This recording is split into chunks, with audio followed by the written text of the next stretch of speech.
oo qadiyada ka socota maanta awdal anigu markaan idhaahdo waxaan ka soo bilaabaa sidaan horeba u sheegay looya cadaan ka soo bilaaba ummadda halkaa degan ciday doontaa noqoto dhibaatada hadda taagan dagaalka laga soo huriyey dhul fog diidmada iyo dareenka dhalinyartu cabirtay iyo dhimashada ka dambeysay rabshadihii dhawaan ka dhacay magaalada Boorama way la soconaa saaxiibayaal dhibaatadii waliba saameyntii ay ku yeesheen ayna u geysteen bulshada ku dhaqan reer Boorama waliba agagaarkeeda odayaashan hadlaya ee aad soo aragteen saaxiibayaal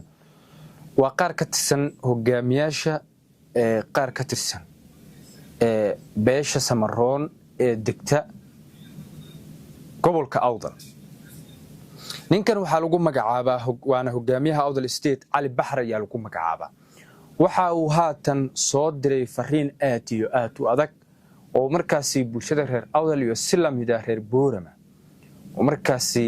fariin uu ku faray in ay runtii digtoonaadaan halgankana ay galaan waxay ku baaqeen odayaashan in halganka la galo oo runtii halgankaasi loo dhabar adeego waxay dalbadeen in cadaalad loo raadiyo dadkii halka ku dhintay rabshadihii dhawaan ka dhacay magaalada Boorama xaqoodana la raadiyo barnaamijka aan ku dul istaagi doona saaxiibayaal soo dhawaada halkan waa dalka Mareykanka waa jaaliyada reer Boorama ee runtii oo haatan soo hadlay warbaahintana la hadlay soo dhawaada saaxiibayaal waxa idin ka codsanayaan dhamaantina muuqaalka la higreyseen waxaan idin ka codsanayaan dhamaantina muuqaalka la higreysaan dhamaantina saaxiibayaal si shay higreysaan oo la wadaagtana saaxiibtina aad iyo mahadsantiin waxaan rabaa saaxiibayaal inaan halka idin kula wadaago qaar ka tirsan hoggaanka bulshada reer Awdal ee qurbaha ku nool oo haatan dhalinyarada reer Boorama reer Awdal iyo guud ahaan fariin u soo diray in halganka ay ku jiraan ay si adkeeyaan dhawaan weyn la soconaa saaxiibayaal rabshadihii ka dhacay magaalada Boorama oo runtii dad shacab lagu laayay bal ila arka saaxiibayaal ninkan waa hogaamiyaha Awdal State Ali Baxr ayaa lagu magacaabaa fariinta uu dirayo waa noocma ila arka kadib saaxiibayaal isku soo laaban doona magacaygu waa Ali Ibrahim Baxr hogaamiyaha Awdal State Movement runtii aad iyo aad waxaan ugu mahadnaqayaa Cabdirashiid United Somali TV Minnesota oo runtii caawa waqti siiyay in halkan cod aan ka soo duubo oo aan gaarsiiyo ummadayda iyo dadkayga inta maqlaysa iyo adduunka inta kale laga dhageysan karaba oo qadiyada ka socota maanta awdal anigu markaan idhaahdo waxaan ka soo bilaabaa sidaan horeba u sheegay looya cadaan ka soo bilaaba ummadda halkaa degan ciday doontaa noqoto dhibaatada hadda taagan dagaalka laga soo huriyey dhul fog diidmada iyo dareenka dhalinyartu cabirtay iyo dhimashada ka dambeysay iyo hoggaanka odayada siyaasiyiinta waxgaradka joogay ee qadiyada daawanayay iyagoo arkaya waxa ay dhali doonto hoos u dhigay dareenka dhalinyarta ee fahmi waayay muddo badan dareenka dhalinyartaas inuu qarxi doono kacdoonkaasi waa arkaynay waa ka dignay waa u sheegnay war dhalinyarta hala dhageysto waa future-koogii waa maqan yahay alxamdulillaah aad iyo aad waxaan maanta kulley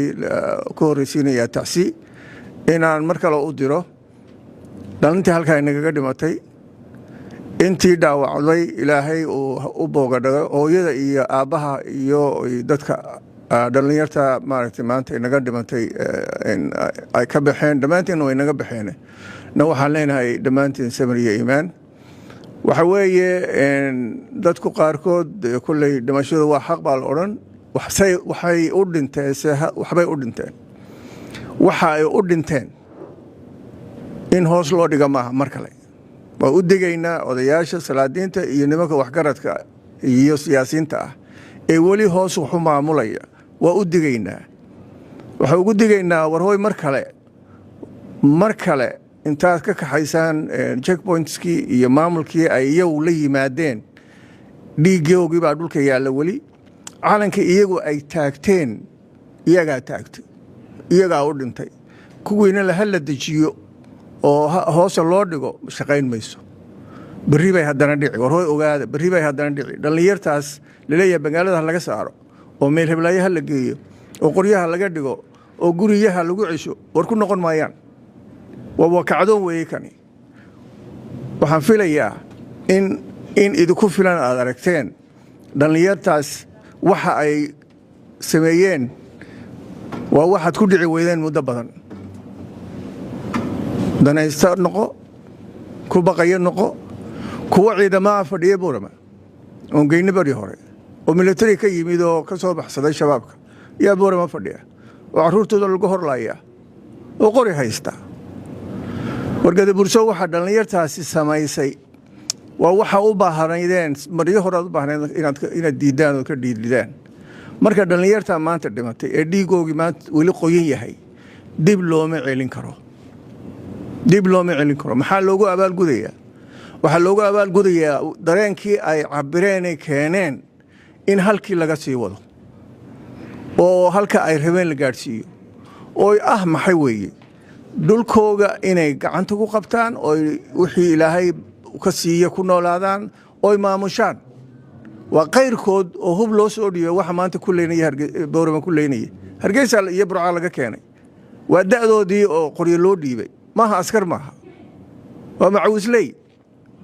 maanta dhallinyartaasi waxay u dhimatay ninkii isdaba inuu daboolo oo iyagoo weli dhiigooga qoyan yahay aaso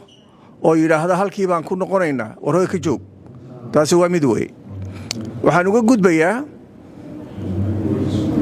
dadka gudaha jooga ee nool labaan u kala qaaday mid waa nimankan hadda weli maamulka gacanta ku haya ama salaadiin ha noqdaan ama siyaasiin hore oo ummadda tan soo gubay ha noqdaan oo ugu horreeya daahir rayaalo oo dhulka bixiyey markiisa horeba oo waraaqa ku qaatay ha ku xigo Salmaan oo horyaal soo baabi'iyey ha ku xigo Talwaa oo SNM soo horkacay war waa badan yihiin Cabdillaahi Dheero oo bugaagta carruurtayda ku qoray SNM taariikhdooda ku qoray war waa badan yihiin inta ma horjoogi kartaan in ka badan waxaan leenahay haddii la rabo waxaana daashaday taariikh sheeko ah oo mar walba la yidhaahdo berigii sidaas ay dhacday oday hebel baa sidaa sameeyey Djibouti waxaa bixiyey odaygii hebel baa bixiyey 91 odayaasha caynkaasaa wax sameeyey 60 jeer oo ilduufa oo gadabuursi ku dhacay iyo maalin dhawaatina ka sheekeynay war ilduuf dambe nagu dhici maayo dhallinyartaasina joogsan mayso haddaad isleedihiin halkii ku noqda oo Hargeysa ku noqda waxaan leenahay dhallinyartu ma joogsanayso waxaa laydinka rabaa gadabuursi arrin uu u dhan yahay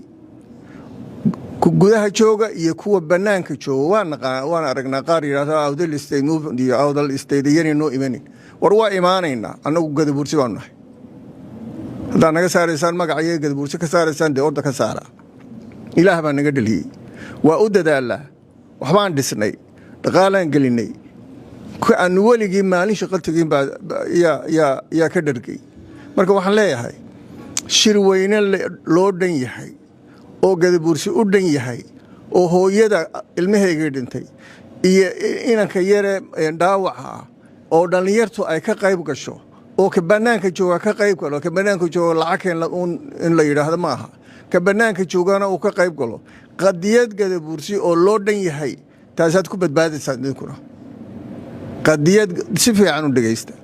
qadiyad gadabuursi oo loo dhan yahay ugu yeedha dadka taasi waxa weeye nimankiina hadda maamulka gacanta ku hayay hoos wax ka wada qaar baa hadda kuraasi u socda oo wasiir iyo doonanaya iyadoo dhiigii qoyan yahay warsla yaaba adduunku wada arkaya qadiyadda gadabuursida waa in loo dhannaado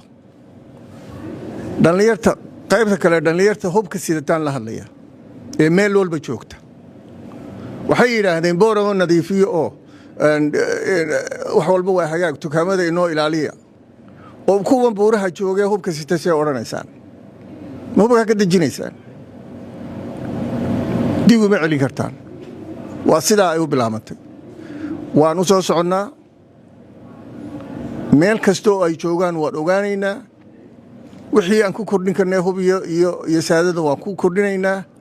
waa jabhad samaysantay oo gadabuursiya waa jabhad samaysantay mana soo celin kartaan reer walba jabhad buu leeyahay waa waxa laydinku kari lahaa sanado dhan taana ma soo celin kartaan sidaa ogaada maxaan Booramo nadiifiseen kuwa ma soo celinayso meeshay joogaan ma taqaanaan Booramo waxba kama yaqaanaan meesha ay joogaan bay ka samaysteen waxooga oo qoryahooga la soo baxeen halkoogaasaan ugu tagi doonaa waa soo ogaan doonaa waxaan gaarsiinaynaa aan gaarsiin doonaa ma soo celin kartaan ugu dambeyntii waxaan leeyahay dadka bannaanka jooga